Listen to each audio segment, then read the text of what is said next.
Next song is When You're Here. This is a Dylan song. This was written, I think, during the Egomaniac cycle. But the treatment wasn't right. Like I had some fake drums on it that were a little bit too aggressive, but the essence of the song was there. And then we brought it back a couple years later. Lyrically, it's about kind of trying to avoid constantly wanting to be somewhere else or wanting to be in some other moment. And when you find some kind of tranquility or find some peace in moments, you got to be careful not to try to squeeze them too hard, and be gentle with the lyric, be gentle with your touch, kind of. When you try too hard to capture it or try too hard to hold on to it, it slips through your fingers like water or whatever. And the song, I think it was after a lot of listening to Kings of Leon, listening to their set a lot, and how they write a lot of these songs, which are the choruses are just slight variations of the melodies of the verses, which is this song basically. The chorus is very similar to the verses with just a slight alteration in the chords or the harmony, but somehow it works. It constantly satisfies you, and the treatment of it as well. I think we kind of were influenced a lot by some of the Kings of Leon records. I remember, we knew the song for many years before we actually recorded it, because you had a demo, and we all saw the potential in it, but it just didn't feel right. It was. Like you said, that it was a bit aggressive and bashy. And so we went in this new room in LA and we started playing it. And I think we were maybe even playing it together, but we got this slightly trippy feel to that. It's the same rhythm that you had, but we made it just kind of trippy and made it a little wobbly. The subdivisions of the drums and the bass and everything. It's not stiff. It's like it swims a bit. And what's weird about that is volume changes the feel. If your second little dum dum dum, when you change the volume of that second kick drum, if it changes the feel, it feels like it changes the timing. This right sounds very different from right.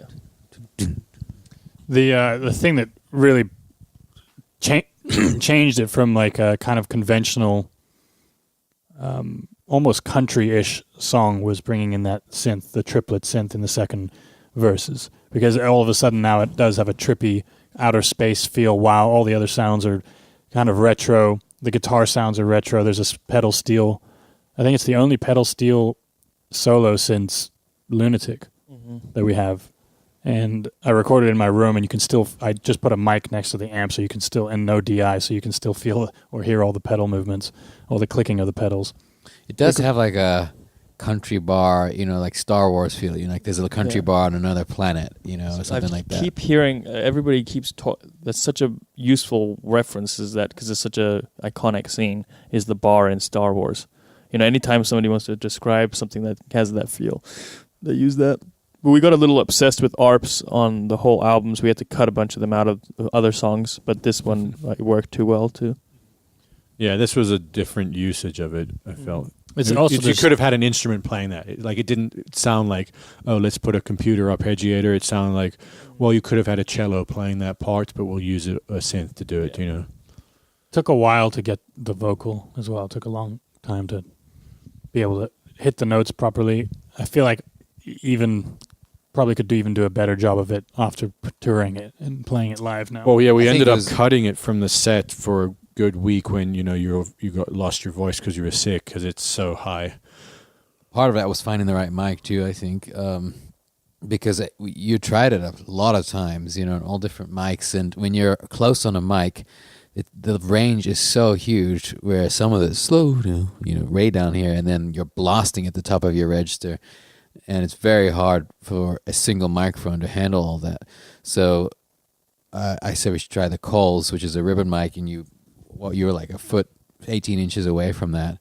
and putting that air between the voice and the microphone lets it breathe and lets the dynamics be held. And we I also- think it gives it like a sort of vintage feel too. We also tried it with turning the speakers on in the room as opposed to just headphones, which I'm learning I like singing basically without headphones on. I'll leave one on just slightly to hear timing and harmony, but hearing the direct movement of air from your mouth to your ear and hearing some of the feedback or getting feedback from actual speakers makes all the difference. It's like singing live a little Did you bit. just put it perpendicular?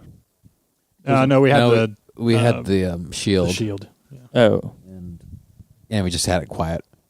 Well, that's half the time when I say I'm always recording these things badly. Sometimes it's not just because I'm lazy and I don't want to set up the mics. It's because if I put headphones on, it changes your psychology, but it also, I'm not good at it. Like, I think you could become good at it. Obviously, people are good at that, but I've never gotten good at singing with headphones on. Mm-hmm. Well, Bono's uses a wedge and a. Do we have to make 58. everything about Bono? Yeah.